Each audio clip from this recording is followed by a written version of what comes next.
Have you been considering the 2019 Ford F Super Duty? Then you should probably check out the 2019 Chevrolet Silverado Heavy Duty. The 2019 Chevrolet Silverado Heavy Duty has a rear seat reminder to make sure you do not leave a child in the back seat.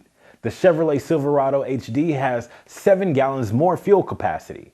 The Chevrolet Silverado also stops at a much shorter distance. Coming from 60 miles to 0 miles per hour, it stops at 134 feet, while the Ford F Super Duty stops at 160 feet. The Chevrolet Silverado HD has an easy tire fill system.